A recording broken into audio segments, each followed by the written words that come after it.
The 1820 opening of the Erie Canal, paralleled with the emergence of the cotton loom and a booming textile industry, marked the establishment of Utica, New York, as a center of commercial activity in the early 19th century. By the mid-20th century, however, the heavy industry that had once flourished in Utica disappeared as companies outsourced their manufacturing overseas.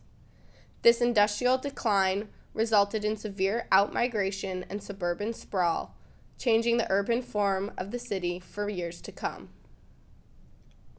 Halfway across the world lies the Southeast Asian country of Burma, with over 1,900 kilometers of stunning coastline along the Bay of Bengal and the Andaman Sea. It is the 24th most populous country in the world, with just over 60 million people. Yet, despite its size and abundance of natural resources, Burma's economy is one of the world's least developed, due largely to international economic sanctions stemming from its conflict-ridden political system. Burma gained its independence from Britain in 1948. However, it remained in civil war and under military governance from 1962 to 2011. The United Nations considers the military government in Burma to be one of the most repressive in the world, committing acts ranging from censored speech to forced slavery and genocide. The persecution of millions of Burmese people ensued. Conservative NGO estimates now place the number of refugees living internationally at roughly 400,000, many of these Karen people, with millions more internally displaced due to military conflicts and human rights violations. Still, opportunity exists for Utica's challenging post-industrial condition and for the refugees of the long-oppressed nation of Burma. Kutu Shwe, a recent refugee to Utica, New York, arrived in the city on August 15, 2012. He fled the oppressive Burmese government and spent over 15 years of uncertainty in Thai and Malaysian refugee camps before gaining temporary resettlement in the Malaysian capital of Kuala Lumpur. His brother, sister, and other friends and family had already been resettled to America and Scandinavia, but Kutu waited patiently for his opportunity.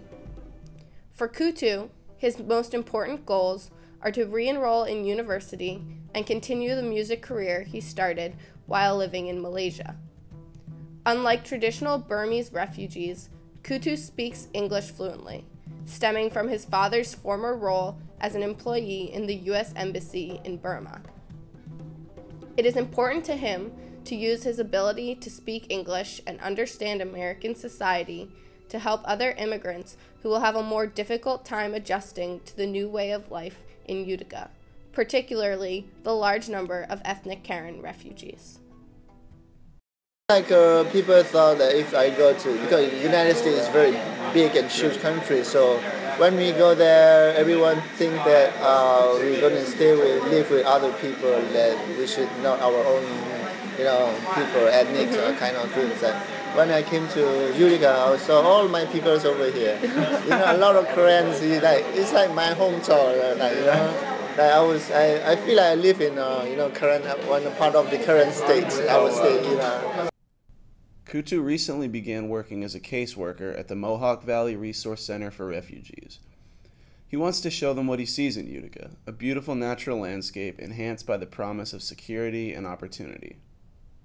The city of Utica and former refugees resettled here form a symbiotic relationship, each offering various solutions to each other's challenges. Utica is a struggling post-industrial city, seeking revamped economic competitiveness and population influx, while refugees like Kutu are eager to develop new communities and homes within Utica. With the settlement of former refugees like Kutu in the city, who have been able to thrive as sources of intellectual and social capital, Utica and the refugee community stand to gain significantly from their partnership in helping to reinvigorate a once vibrant urban setting.